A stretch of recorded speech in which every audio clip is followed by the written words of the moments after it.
Rádio Brasil, 21 horas 4 minutos, horário de Brasília. Hoje programa no Reino dos Orixás. Eu sou Ifadaió, estou junto com o Bataió aqui no programa ao vivo, todas as 21 horas, toda terça-feira às 21 horas. Agradecer primeiramente ao Bataió, meus respeitos por estar participando mais uma vez aqui no programa. Hoje, e a todos os ouvintes que participam também, hoje o tema é disciplina, a disciplina dentro da religião. O Bataió vai trazer um pouco da Umbanda, do Candomblé, a disciplina, e eu vou colaborar aqui dentro da cultura Yorubá, e sim, sem Yorubá. E é um tema um pouco polêmico e um pouco extenso, que eu acredito, viu, Babá Bataió, que vai dar uns 2 programas, tá? Sim, pela sua extensão. E ajudar também o ouvinte a poder entender melhor os seus compromissos também.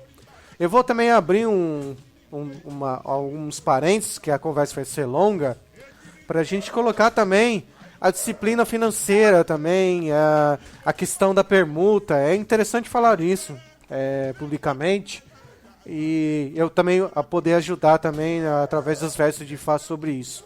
Então, tô aqui no facebook.com/radiofabrasil, é o nosso Facebook oficial. O site é radiofabrasil.com.br, www.radiofabrasil.com.br.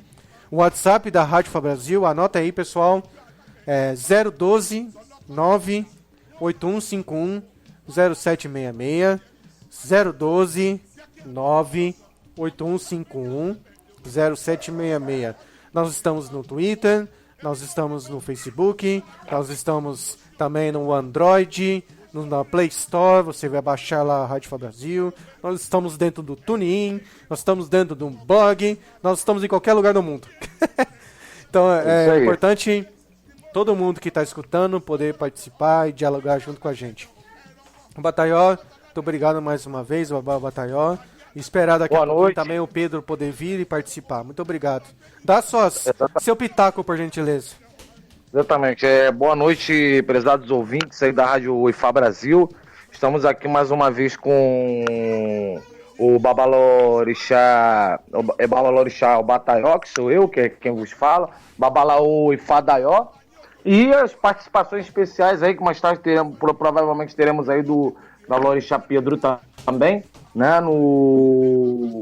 nesse programa aqui que traz a cada terça-feira uma nova temática, um novo tema abordando, para que nós possamos ter aí um parâmetro, digamos assim, de estudos e uma alusão, né, uma comparação dos cultos de matrizes africanas, até mesmo tentando, né, Ifadó, resgatar ou fazer uma mesclagem, um aproveitamento, né, de alguns ensinamentos que possam estar fazendo com que o culto do candomblé no Brasil ele possa cada vez mais estar se aprimorando, cada vez mais eles possam estar, vamos dizer assim, se tradicionalizando. É uma tarefa difícil, uma tarefa muito árdua, né?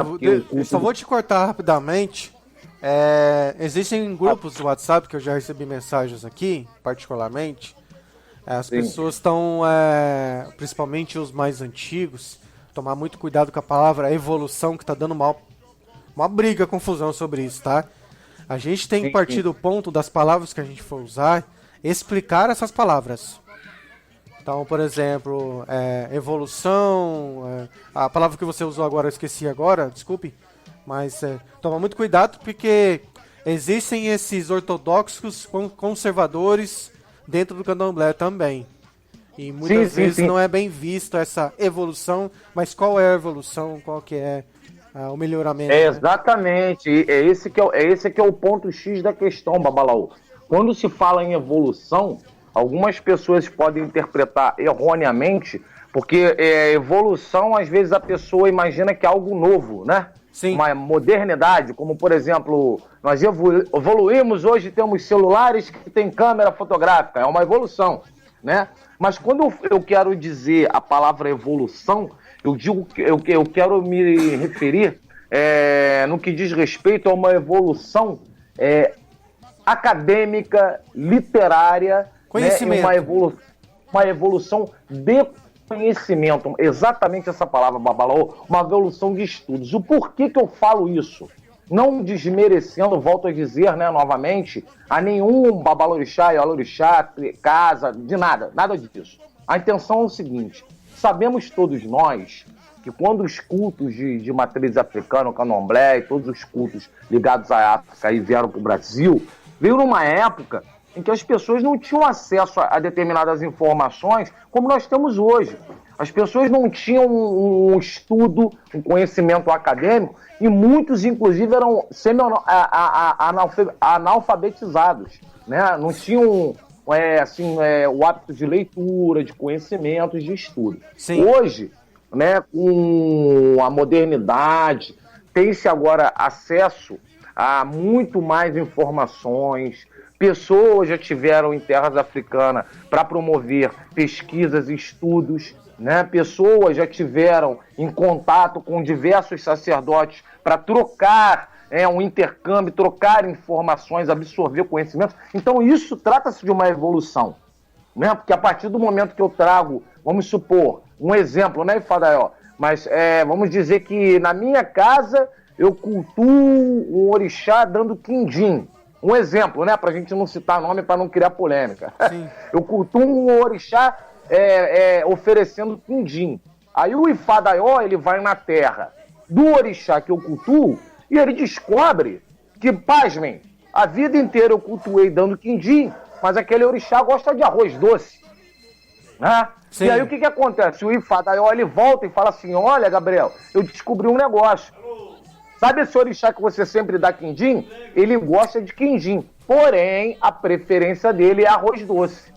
Então, isso daí é uma informação que eu não tinha, né? É uma informação, quer dizer, que ela está complementando alguma coisa, né? E eu vejo nesse sentido. Eu dei um exemplo assim, bem assim, simples mesmo, para que as pessoas possam entender que eu lamentavelmente, Fadaó, eu ainda venho ouvindo babalorixás e ialorixás falando que, mas esse povo, essa semana passada mesmo eu ouvi isso, tá? Mas esse povo de Ifá, depois que o Ifá começou a ficar muito difundido, veio para desfazer do nosso candomblé. Eu já escutei isso também, presencialmente. E querer dizer que tudo que eles fazem é o que é o certo. Quer dizer, nós fizemos a vida toda errado. Eles só que são certos. Gente, a questão não é essa. A questão não é essa. É cultura diferente. A cultura do orixá na África, a cultura do candomblé, o orixá Brasil, é diferente. Não tem como misturar, não tem como fazer conotações. Até cantar, o jeito de cantar é diferente, entendeu? Exatamente, a pronúncia, né? O próprio dialeto, o dialeto iorubá, ele é um dialeto assim, que requer um estudo, né? Tem muitas pessoas que cantam as cantigas no próprio candomblé e às vezes não sabem ao que está se referindo aquela canção, né? Ou aquele oporim, ou aquele cântico, né? Sim. Enfim, como queira chamar. Mas e é importante para que as pessoas tenham essa interação. Então hoje nós estamos com esse programa, com a intenção de um tema muito abrangente, que é o tema da disciplina e da postura, da conduta de um modo geral dentro das religiões de matriz africana. E até eu gostaria de deixar que o Babalaô começasse para que nós possamos fazer comparações com relações às religiões. E Fadaió, me diga uma coisa. Dentro do culto matrizes africanas orixá, né, tradicional, e dentro do culto do Ifá, qual é vamos dizer assim, se nós pudéssemos fazer uma comparação com um familiar consanguíneo nosso, eu costumo muito dizer para as pessoas, você vai me entender, eu falo assim: olha, gente, um babalorixá, um sacerdote que eles chamam de pai de santo ou mãe de santo, né? Ele é como se fosse, ou se não for, mais importante do que um próprio pai consanguíneo ou uma mãe consanguínea. Existe esse tipo de comparação dentro do culto de matrizes africanas, o sacerdote, digamos assim, né, que a palavra pai foi uma palavra abrasileirada, né? Mas o sacerdote daquele culto, existe esse parâmetro de comparação do grau de importância na vida de um adepto, na vida de um seguidor? Olha, muito boa pergunta, que quando nós falamos sobre isso, estamos falando de Selabá, o respeito da ancestralidade, que é uma das coisas que eu já falei no programa Papo de Avô. Primeiro, a gente tem que, na disciplina, né, que a gente está falando do programa sobre disciplina, primeiro a gente tem que reverenciar nós mesmos, Ori. Depois a gente está em Ogundá-Morim, o nome do Odu chama-se Ogundá-Morim. Pega a Ori, pega pai, pega a mãe, reverencia o pai, reverencia a mãe, reverencia Ikin, que chama de Oken Pori, que a gente recebe isso quando faz a iniciação de Fá, e depois os orixá. É muito importante essa questão, primeiro, reverenciar nós mesmos, que nós somos importantes e temos uma responsabilidade muito grande quando vem do céu para a terra. O segundo passo importante é dar respeito ao pai e à mãe, e aqueles que estão à nossa volta, principalmente os que são nossos devotos, né? Eles, gostando ou não gostando dos pais ou das mães, nós, carnais, se eles não fazem parte da cultura, principalmente, deve-se ter respeito. Por quê? Isso na cultura iorubá, dignidade e respeito é uma palavra forte, importante, e muito utilizada na cultura. Então você vê lá, por exemplo, os babalaô, tem um tio, irmão do pai do meu babá lá, eles vão lá, fazem dobalé, deitam no chão, ou fala boroboye, ou abaixa, enfim, respeita, né? Respeita. E essa é a parte importante da disciplina. O respeito mútuo do não iniciado com o iniciado é importante. Uma coisa que me deixou muito intrigado na época, quando eu era do candomblé, quer dizer, eu participava do candomblé na época dos meus pais, o pai de santo mandava, a mãe de santo mandava, a pessoa que está possuída pelo orixá, né, mandar o orixá deitar no chão para ele, ou tocar a cabeça para ele.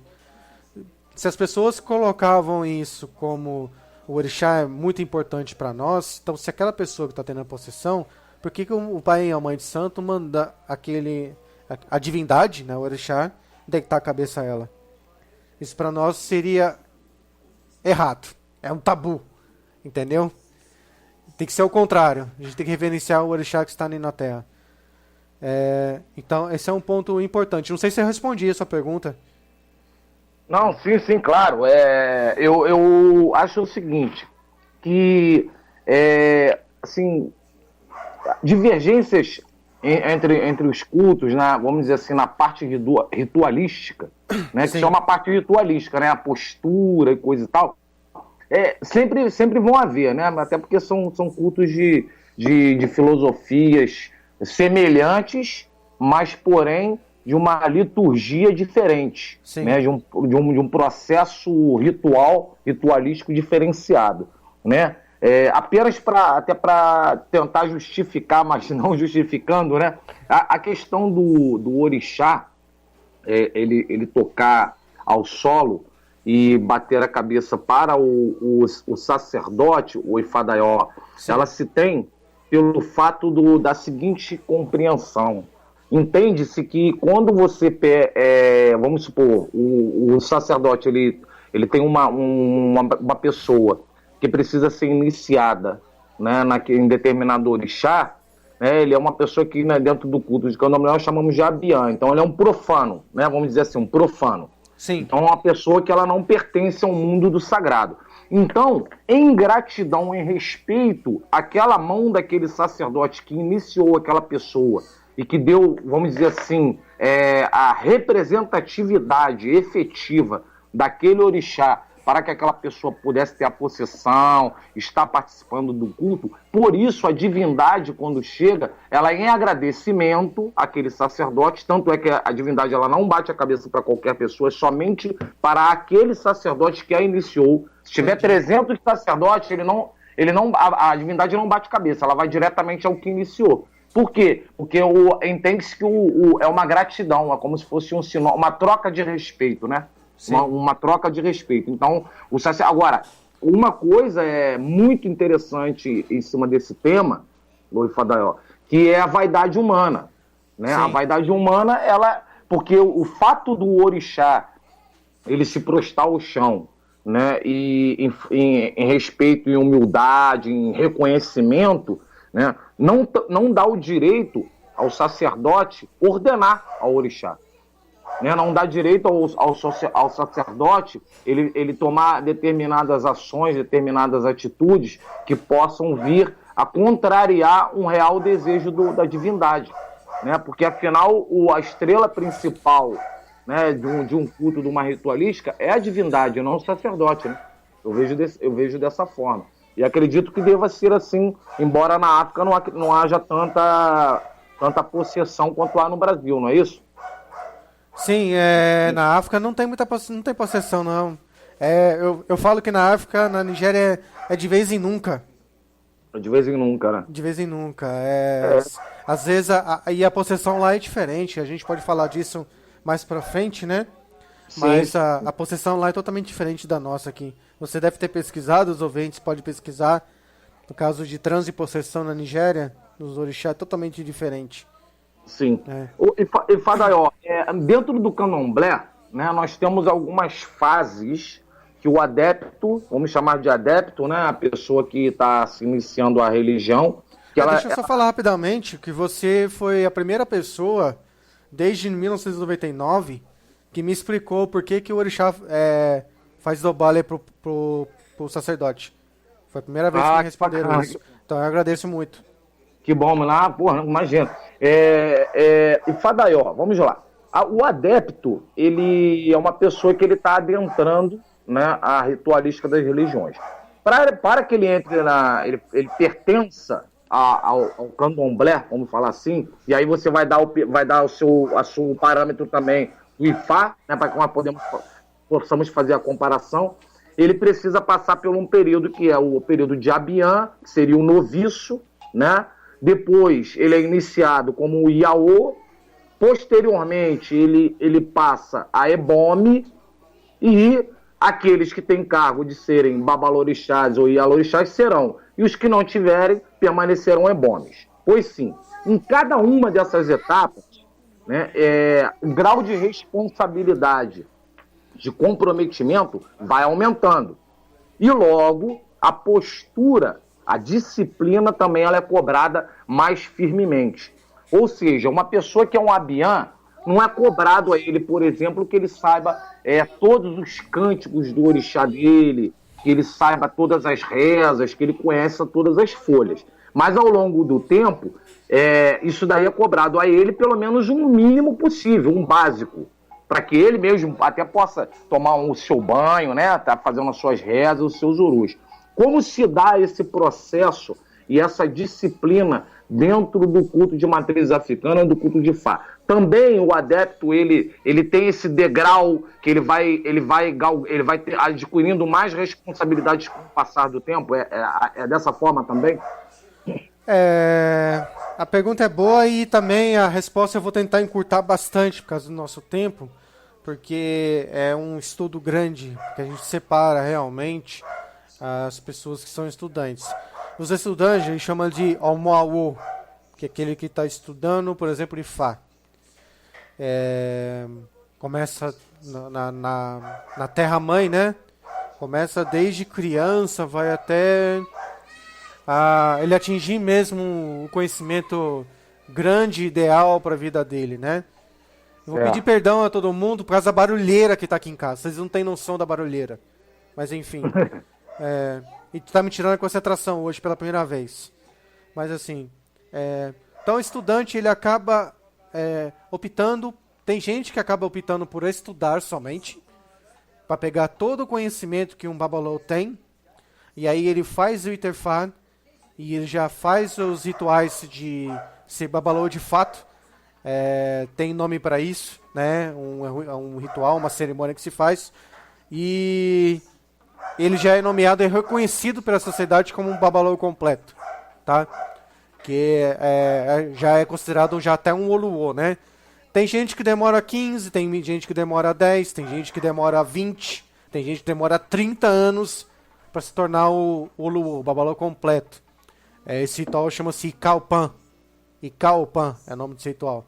Você vai lá, recita 4 versos de cada Odu, fala o que cada verso está falando. Imagina quanto tempo demora. São 256 Odu, 4 versos de cada Odu. Você tem que recitar o Odu e explicar o que ele está falando. Não é brincadeira, não. Não é brincadeira, não. E ainda você tem que pegar o seu dinheiro que você trabalhou, estudou e tudo mais, convidar os outros babalô e fazer uma festa. Esse é o ritual do Kalpan. Entendeu? Ainda tem a festinha de formatura, né? Tem a festinha de formatura, exatamente. Tem a festinha de formatura. Exatamente. Tem então, pessoas que já fazem interface 7 anos e começam a estudar e já começam a praticar. Tem gente que só de ir na casa do sacerdote já pratica. Então, é muito mais reconhecimento e de receber mesmo as permissões do que de próprio dito, que a gente sabe, eu sei do Candomblé, muita gente sabe, de esperar 7 anos ou 14 anos. 7 anos recebe os bus e tudo mais, entendeu? É totalmente diferente.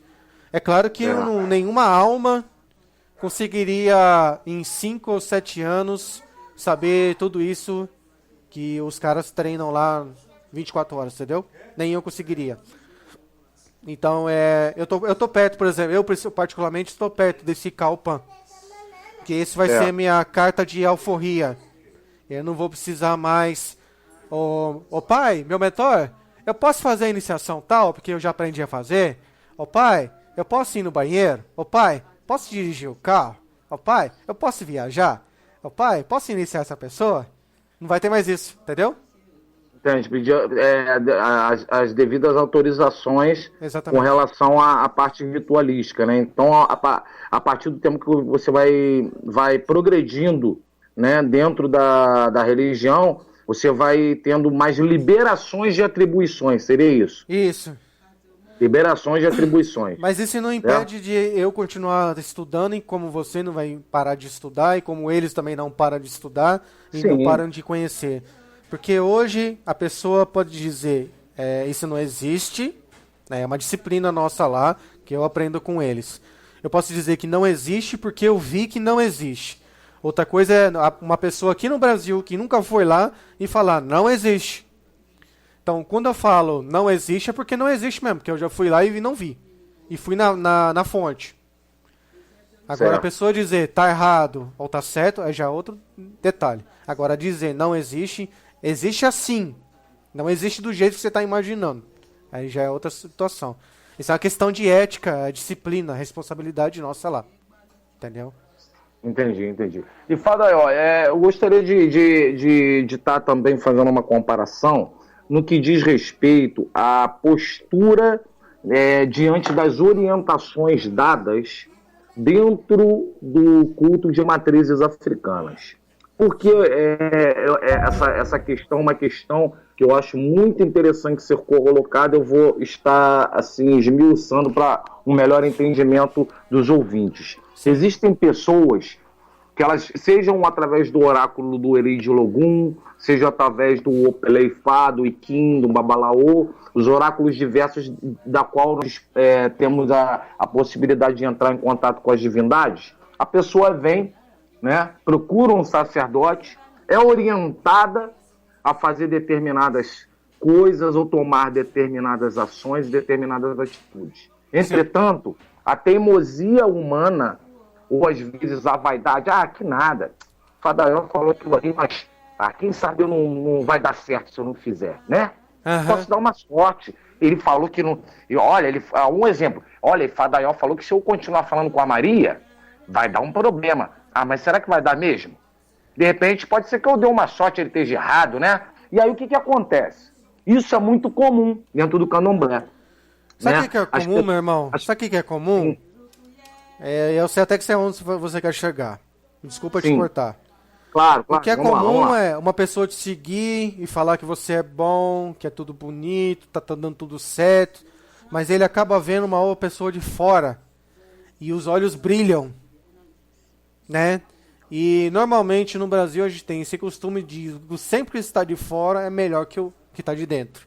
Então é por isso as pessoas ficam pulando muito muro, trocam de babalorixá, trocam de babalaô e tudo mais.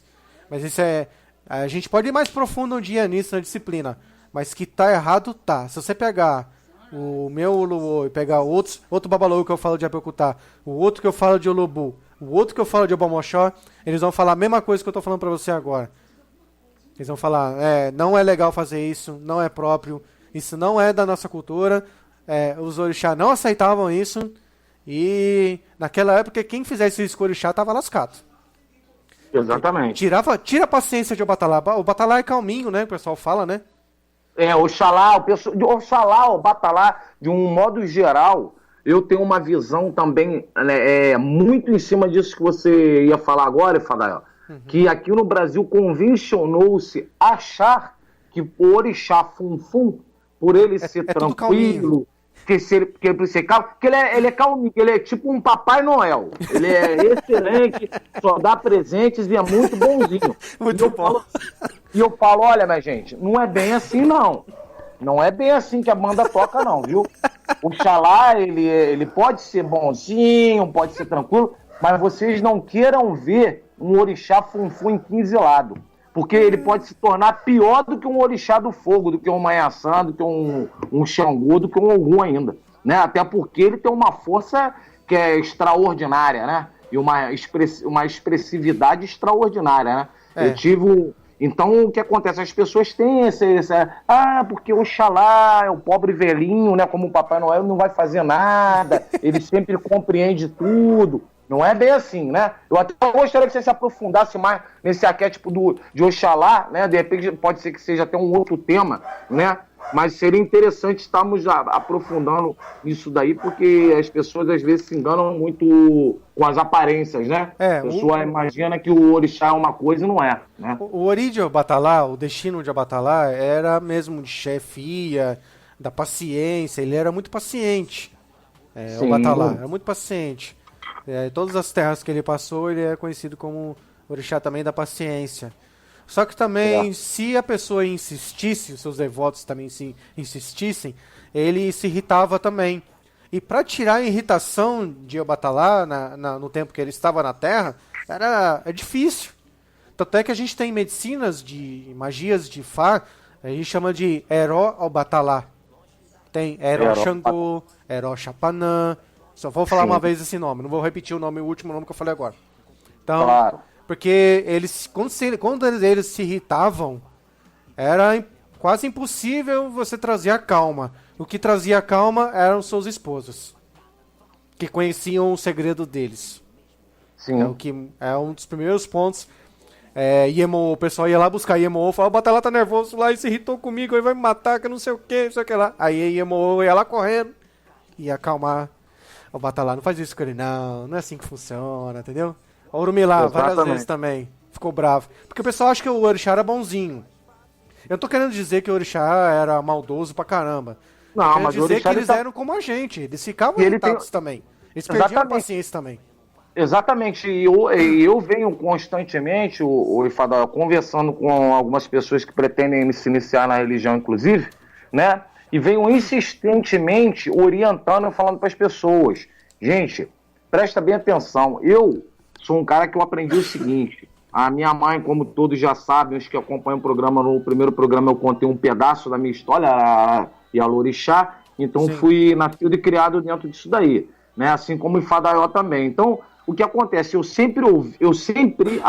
A minha vida inteira, eu fui doutrinado ao seguinte, pode parecer grotesco, mas é uma coisa que eu criei um hábito disso desde pequeno, e depois que eu fui mais velho, que eu fui amadurecendo um pouco melhor e fui abrindo exceções. Mas eu sou uma pessoa, Ifadaió, que eu nunca convidei ninguém para entrar para minha religião.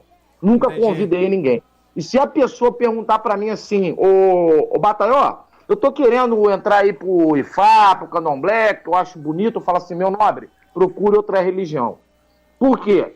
Porque é uma religião de muita responsabilidade, sim, muito comprometimento, né, e muita dedicação. Se a pessoa não tiver isso, e fala, sinceramente, eu prefiro que a pessoa vá para a igreja, ou seja budista, ou seja da Seishunoye, ou uma sinagoga, de qualquer outra religião. Porque não será pelos meus aconselhamentos que eu vou inserir uma pessoa, seja no Ifá ou no Candomblé, para amanhã eu saber que depois a pessoa ela não está seguindo aquilo que o orixá está falando, a vida dela, que era uma coisa complicada, torna-se complicadíssima. É porque ela vai buscar algo no orixá, mas eu quero falar com um doutor aqui, que você já deve ter escutado, a busca interior, né? O conhecer o seu interior, a sua força, né? Exatamente. Então o que acontece?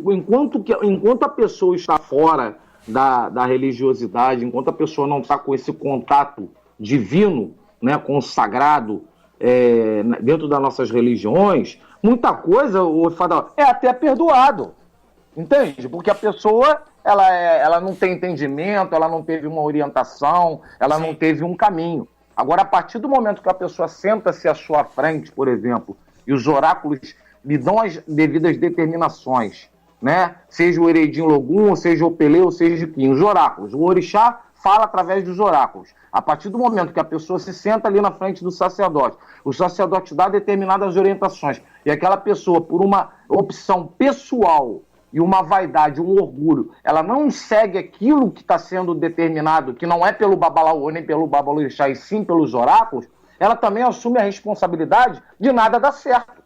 Sim. Não é isso, Ifadão? Sim, sim. Concorda comigo? Sim. Ela assume. Então, depois, fica muito complicado, muito desagradável a pessoa falar assim, olha, mas a minha vida era tão boa. Quando eu conheci o Ifadaió, eu entrei pro Ifá, se tornou um inferno. Meu marido foi embora de casa, sim, eu perdi o emprego, aconteceu isso e aquilo. Aí, quando você vai olhar lá atrás, na primeira consulta, sabe o que o Ifadaió falou? Um exemplo. O Ifadaió falou assim, olha, a senhora tem que se... Um exemplo, né? A senhora tem que se iniciar no Ifá. Entretanto, o Urumilá está dizendo que o seu lugar da senhora ser feliz, que a senhora precisa se mudar de casa.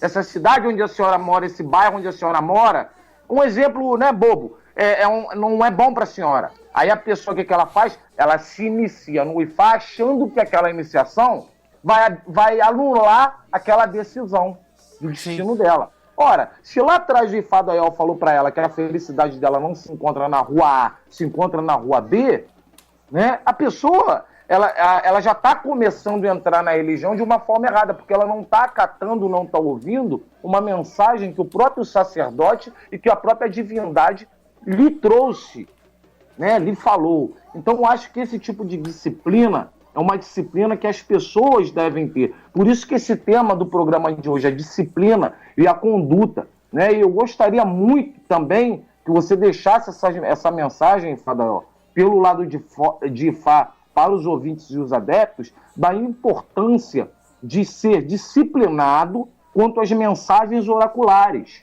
Sim. Para que assim, as pessoas... precisa de, primeiramente, sempre a gente está participando e falando na rádio, a conduta é uma questão importante e pesada, porque a conduta dentro de uma cultura que eu não faço parte de uma cultura ocidental, né? Totalmente ocidental, de branco, faço de uma cultura negra. A Nigéria fica ali no sudoeste ocidental, vamos dizer assim. Então, os costumes são outros, as visões dentro de Ifá são outras. Vou te dar um exemplo de a questão de família. No Ifá não vai falar de família. Sim. A família que o brasileiro fala hoje, ou que o político fala, lá não tem essa questão de família. Estou dando um exemplo. Mas o Babalaô, primeiro, na conduta, tem que ser muito honesto. Ele tem que ter bala na agulha para saber o que ele está fazendo e conhecimento para saber o que ele vai passar e o que ele vai fazer. Ele tem um papel dele de auxiliar através do oráculo.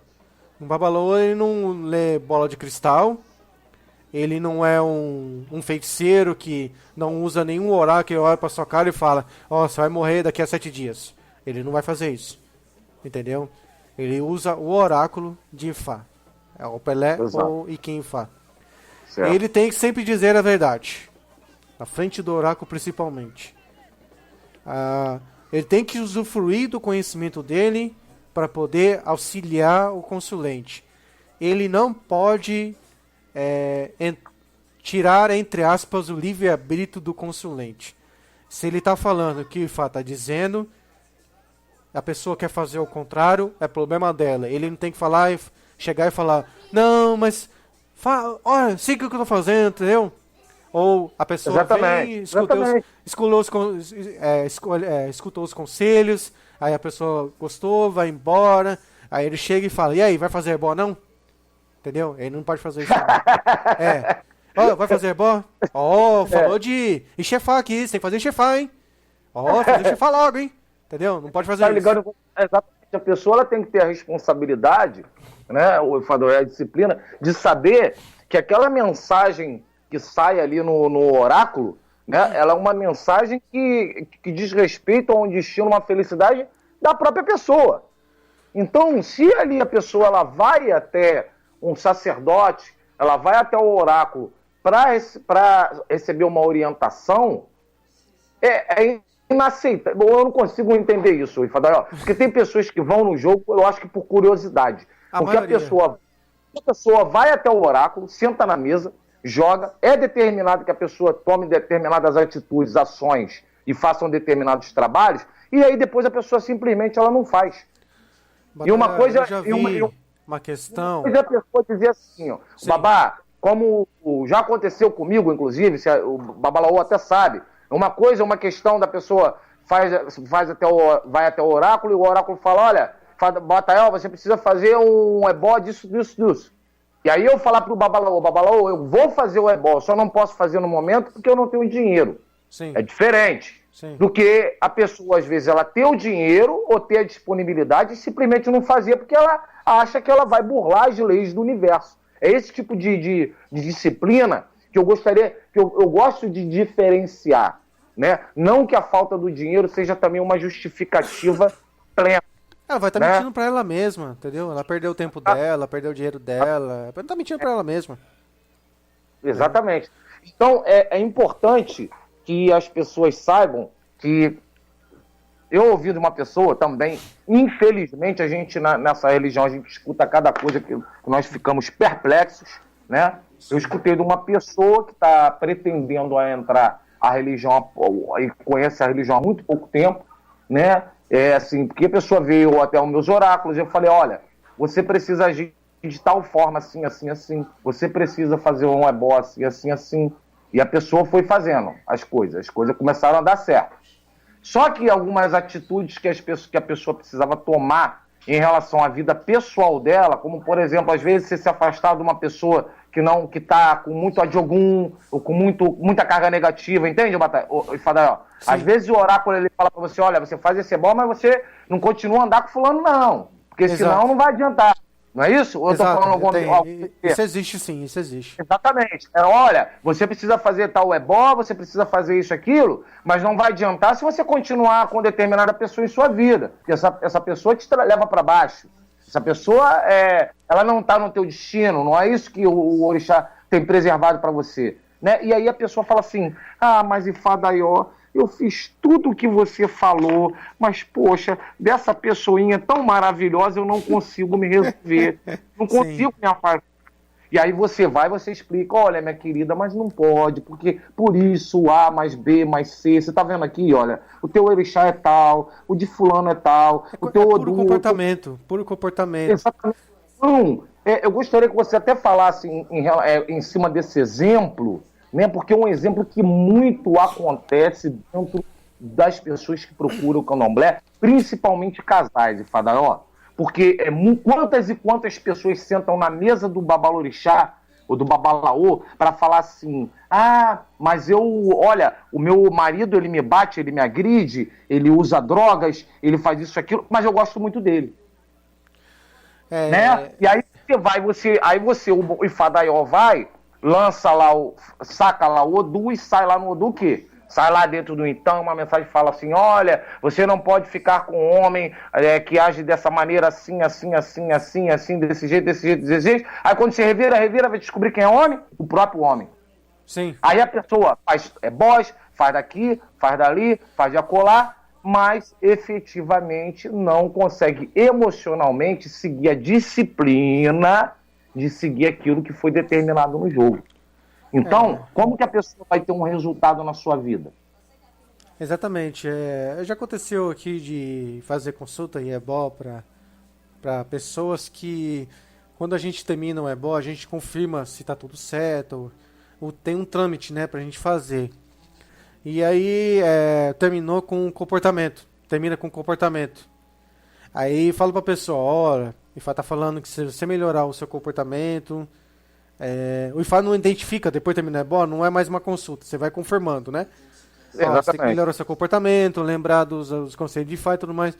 Ah, mas comportamento, o que eu tô fazendo, hein? Deixa eu ver. Não tem nada de errado, não. Aí, um mês depois, 2 meses, volta de novo, consulta, né? Aí o IFA tá falando de comportamento de novo, aí explica aquelas coisas, termina o ebó não terminou, tá faltando comportamento. Ah, mas na última vez que eu fiz futebol também deu isso, o senhor disse isso, aquilo, não tem nada de errado. Aí você, por fora, aí você dá uma de malandrão, né? Porque às vezes não é boa, a gente não é bobo, né? Por fora a gente vai e pesquisa a vida da pessoa. Aí a gente vê o erro. Mas eu não falo o erro pra ela. Eu não falo, porque pra mim já é sacanagem. É sacanagem comigo, sacanagem com o meu tempo, sacanagem com o IFA, sacanagem com o orixá, sacanagem com ela mesma. Então, se ela ouviu 2 vezes, ela vai ouvir a 3ª, vai ouvir a 4ª, a 5ª, não vai resolver o problema. Então, deixa ela resolver no comportamento, essas pessoas resolverem no comportamento. Porque não adianta tá falando, não faça isso, não faça aquilo, não faça isso. Então, é sempre a mesma coisa. Então, o Bataió, que eu falei pro irmão um dia e falo pros outros, não liga não, deixa, né? Deixa a pessoa, se a pessoa quer ir embora, deixa a pessoa ir embora. Se a pessoa quer ficar calada no canto dela, fica calada no canto dela. A gente não tem como abraçar o mundo, né? Exatamente. A gente tem que reconhecer como eu estou falando ultimamente aqui, com os nossos grupos aqui do templo e tudo mais. A gente tem que reconhecer nossos erros. Se a gente não errou, a gente tem que estar com a cabeça erguida e seguir em frente. As pessoas não... o Oromilá não fez muitos amigos, o Batalá não fez, Jesus não fez, Mohammed não fez, e assim vai. Caminhando a humanidade. Ninguém é perfeito, 100%. Né? O que mais me deixa intrigado, que eu tenho que falar para os ouvintes, aquelas pessoas que querem ser sacerdotes e não vão no templo, não participam no templo, não sabe como é que é a cultura, acha que vem da mente dela alguma coisa, um espírito fala na cabeça dele lá, e fala que o candomblé é assim que você encaminha, mas não participa, não tem não vê como é que é a conduta, como é que é o comportamento do sacerdote com o consulente, etc. Todo mundo a maioria quer ser sacerdote, mas não sabe como é que se comunica, como é que se trata dentro da cultura. O que você acha sobre isso, Bataió? Exatamente. O que acontece, o Ifadaió? As pessoas hoje, elas têm uma conduta, eu vejo uma conduta assim, muito errônea, principalmente no culto do candomblé, que é o seguinte... você fala assim, caiu, vamos supor, a pessoa vai no seu jogo, caiu lá um ebó para o fumeji, ok? Certo. Caiu um ebó para a pessoa fazer o fumeji. Aí o que olha, só dizendo assim, o infeliz do consulente faz? Ele pega, babai, Fadó, fala para mim aqui o nome que eu vou anotar num papelzinho aqui para mim saber, né? Para mim não esquecer, né? Eles falam assim, aí o que ele faz? A curiosidade dele, né, faz com que ele chegue na casa, aí ele vai pro seu babalorixá maior, que está acima do Ifadaió, que se chama Google. Tá, entendi. O pai Google e o pai YouTube, e a mãe YouTube, que são as dois, né? O pai Google e a mãe YouTube. Aí ele coloca lá. Pô, aí coloca lá o Fumeji, aí começa a ler um monte de coisa, né? Aí começa, bom, agora eu vou procurar aqui os ebós, né? Pra ver se o Ifadaió me falou tá certinho, né? Tem que conferir, né? Tem que conferir, ué. Ele falou que tem que fazer um ebó de fogo. Então, o que acontece? As pessoas, com o advento da internet, não estão sabendo utilizar a ferramenta de uma forma correta. As pessoas ainda não têm uma disciplina de se conscientizar que muitas coisas dentro do Ifá, dentro do Candomblé, se aprende na oralidade, se aprende com o sacerdote, que não vai adiantar você ficar entrando em grupinho de MSN, não vai de MSN, de WhatsApp, não vai adiantar você ficar entrando em Google, em YouTube, ok? Porque muitas coisas ali, realmente, tem muitas informações válidas, boas, saudáveis, mas até para que você acesse uma informação saudável, você tem que ter uma base de conhecimento mínimo para você poder separar aquilo que é real do que não é real. Se você não tem essa base desse conhecimento, você não vai ter noção, não vai ter ideia se aquilo ali, aquela informação que está sendo passada ali através de uma mídia social, se ela é verídica ou não. Né? Já o Babalaô, ou Babalorixá, ele é uma pessoa que ele está ali apto, capacitado, para estar te passando aquela receita, aquela medicina, do que vai ser bom para você. Né? E se você já começa com teoria desconfiando, né, ou duvidando daquilo que poderá ser feito para você, você já está começando muito ruim o seu ebó. Eu penso dessa forma, Fadal. Sim, vamos dar uma pausa. O pessoal está falando aqui no WhatsApp. Eu vou dar uma lida melhor.